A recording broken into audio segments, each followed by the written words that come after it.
Bismillahirrahmanirrahim. Assalamualaikum warahmatullahi wabarakatuh. Alhamdulillahirabbil alamin. Wa bihi nasta'in ala umuri dunya waddin. Asyhadu an la ilaha illallah wa asyhadu anna Muhammadan abduhu wa rasuluh. Allahumma shalli ala sayyidina Muhammad wa ala ali sayyidina Muhammad, amma ba'du. Langsung saja saya memperkenalkan diri. Perkenalkan, nama saya Gus Mali Bayhaqi ya, PM 2031060006 dari Psikologi kelas B. Di sini yang sama-sama kita hormati Ibu Mustami Rasul Fasal Sabilah, SPSI MSc, selaku dosen pengampu mata kuliah Islam Lingkungan Hidup, dan tak lupa juga teman-teman saya yang saya sayangi. Baik, langsung saja. Di sini saya akan membawakan sebuah materi yang bertemakan efek rumah kaca terhadap lapisan ozon.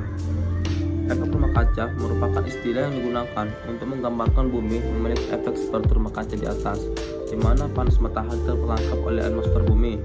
Gas-gas di atmosfer seperti karbon dioksida atau CO2 dapat menahan panas matahari, sehingga panas matahari terperangkap di dalam atmosfer bumi.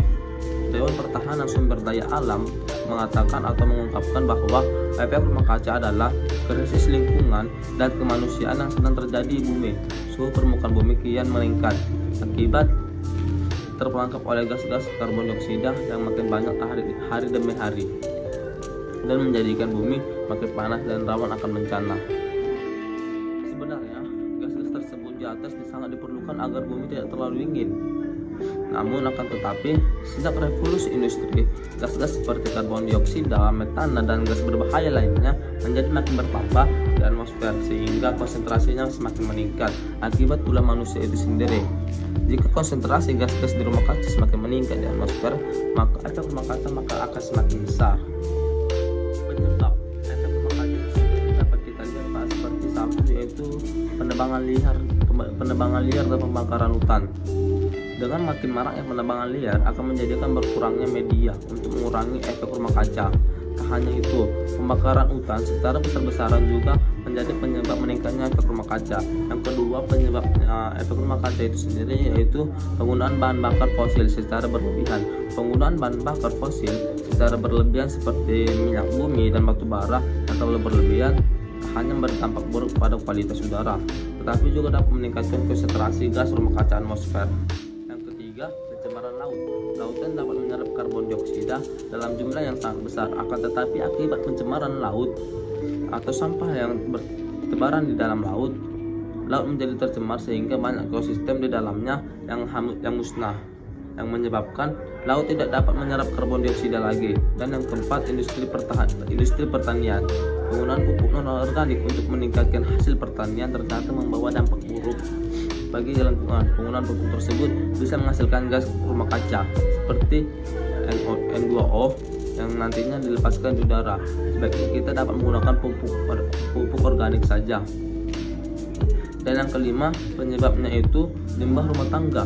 Limbah rumah tangga jika dibiarkan akan menghasilkan gas metana dan karbon dioksida yang dihasilkan dari bakteri penguraian sampah. Kemudian penyebab yang terakhir yaitu industri peternakan. Limbah industri peternakan seperti kotoran sapi ternyata bisa menghasilkan gas rumah kaca seperti karbon dioksida dan metana. Semakin banyak limbah peternakan yang dibiarkan begitu saja, maka semakin besar juga rumah kaca yang dilepaskan di udara. Sebaiknya kita bergerak untuk menanggulangi efek rumah kaca ini, karena jika tidak, efek rumah kaca ini sangat berbahaya dan dampaknya semakin besar akan mengancam kehidupan. Dampak yang pertama, efek rumah kaca ini sendiri yaitu seperti pemanasan global. Hal ini sangat mengancam seluruh ekosistem akibat kenaikan suhu bumi. Dampak yang kedua adalah mencairnya es di kutub yang juga mengancam ekosistem. Mencairnya es ini juga menyebabkan kenaikan di laut sehingga dapat menenggelamkan daerah-daerah rendah.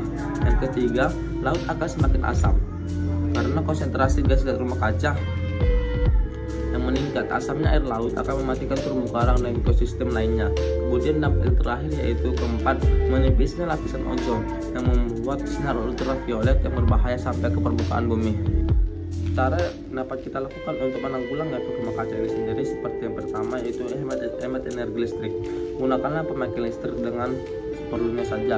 Dengan begitu, kamu sudah berkontribusi dalam upaya mengurangi pemakaian batu bara yang dapat menimbulkan emisi gas karbon dioksida di udara. Kemudian yang kedua yaitu dengan cara beralih dari pupuk non organik ke pupuk organik. Untuk meningkatkan hasil pertanian kita tidak harus menggunakan pupuk non organik. Kita juga menggunakan pupuk organik, yang dimana juga bisa menghasilkan pertanian yang melimpah. Apabila penggunaan pupuk non organik bisa dikurangi, maka emisi gas N2O juga akan berkurang.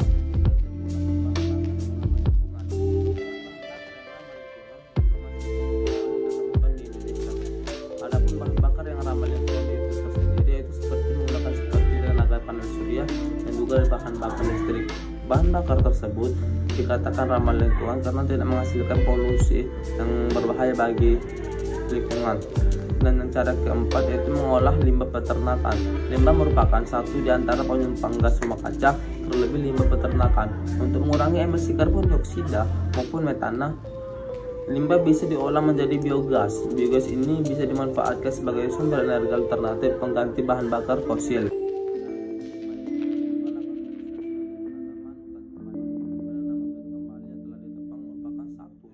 Solusi untuk mengatasi emisi gas rumah kaca di udara. Seperti yang kita ketahui, tumbuhan akan menyerap karbon dioksida dan uap air sebagai bahan baku untuk fotosintesis. Dan yang keenam yang terakhir yaitu dengan cara batasi penggunaan plastik.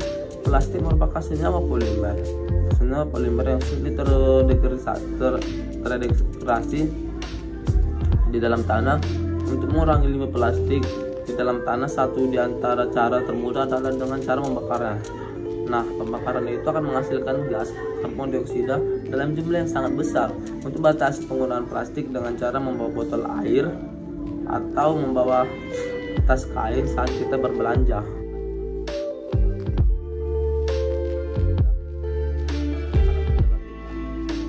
Kita diciptakan oleh Allah Subhanahu wa taala di muka bumi ini sebagai seorang khalifah atau pemimpin.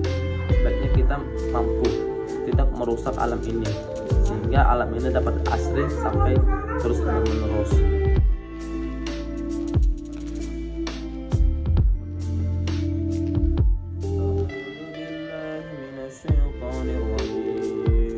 Bismillahirrahmanirrahim. Wala tufsidu fil ardi ba'da islahiha wad'uhu khawfan wa tama'a inna rahmatan lil qaribum minal muhsinin. Shadaqallahul azim. Yang dimana artinya, dan janganlah kamu berbuat kerusakan di bumi setelah diciptakan dengan baik. Berdoalah kepadanya dengan rasa takut dan penuh harap, sesungguhnya rahmat Allah sangat dekat kepada orang yang berbuat kebaikan. Banyak ayat Al-Quran yang melarang kita untuk berbuat kejahatan atau berbuat keburukan terhadap alam ini. Sebaiknya kita mampu menjaga alam ini lebih baik ke depannya.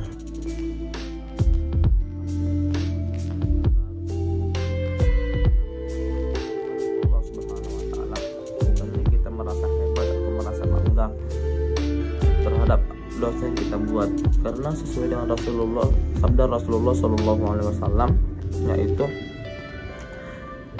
innal mu'mina yara dunubahu ka'annahu qa'idun tahta jabali yakhafu an yaqa'a alaihi wa innal fajira yara dunubahu kaju babu marra alaihi fihi. Yang dimana artinya, sesungguhnya orang yang beriman melihat dosa-dosanya seperti ketika duduk di bawah gunung, dia takut kalau gunung tersebut akan jatuh menimpanya. Adapun orang yang fajir melihat dosa-dosanya seperti seekor lalat yang lewat terbang di depan hidungnya.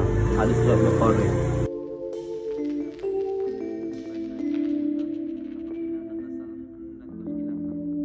Kepada Allah saya memohon ampun, dan kepada teman-teman sekalian saya meminta maaf. Ihdinas siratal mustaqim. Allahumma muwaffiq ila aqwamit thoriq. Assalamualaikum warahmatullahi wabarakatuh.